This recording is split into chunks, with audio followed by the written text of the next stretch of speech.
never become fully immune to seeing an animal get put to sleep. You never become fully immune to hearing that animal cry while it's in the kennels. You don't.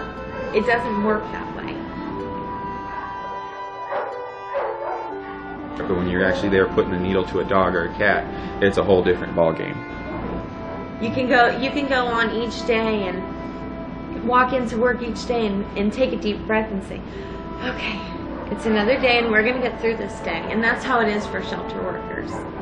That's how it is, because it's a reality. And the reality is yeah, there's going to be 25 to 30 dogs put to sleep tonight.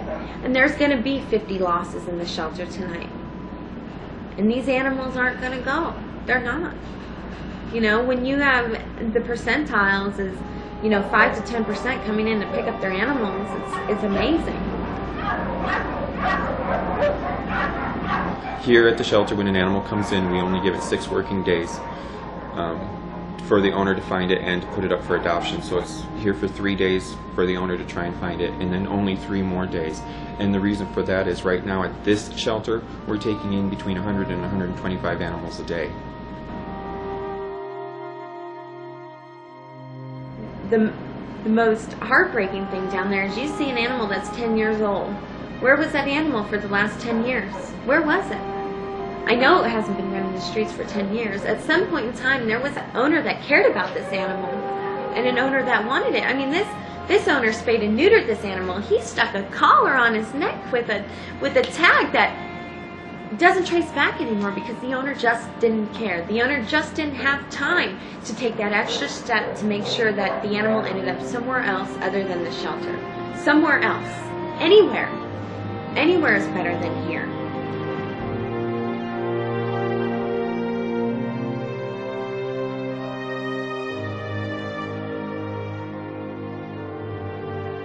If it was an animal that I just really liked and enjoyed down in the kennels, and then to have it come up for euthanasia, I mean,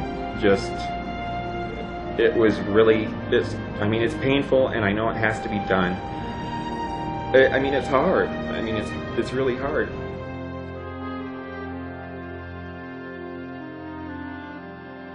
So on his last trip up through the hallway that he came down, he's wagging his tail and he's happy because he thinks he may be going home, but instead of making a left, he's making a right. And he's going down the other way and he's getting attached to the wall, and still at this point he's excited because he doesn't know. He doesn't know that this is his last chance at life. And I went down into the kennels and I saw a cat get euthanized and I saw a dog get euthanized, and you hear the cat meow and you think, oh my gosh, it's asking for your help. It wants your help. You don't want your animal to have its last few minutes having strangers hold it and give it a shot. It's scared and alone with people they don't know.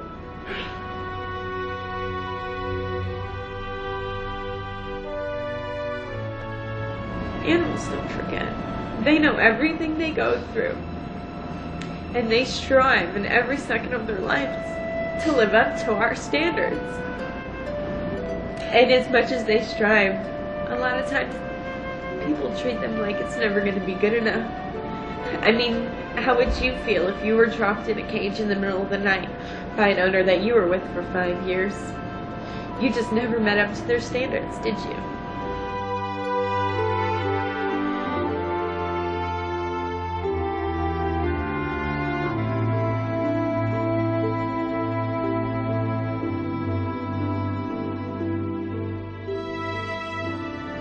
We need everybody's help to stop this. So we don't have to feel this way anymore. So we don't have to do this anymore.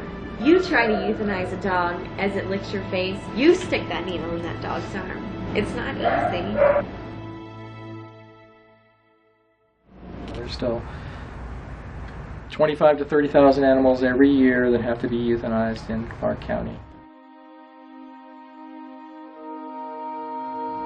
You pretend like it doesn't exist, and you use euphemisms like, oh, we put him to sleep, or it's not our fault, and boy, isn't that terrible. But I guess it brought it into reality when I had to do it, and I probably had to euthanize close to 30,000 animals, and most of which were fine.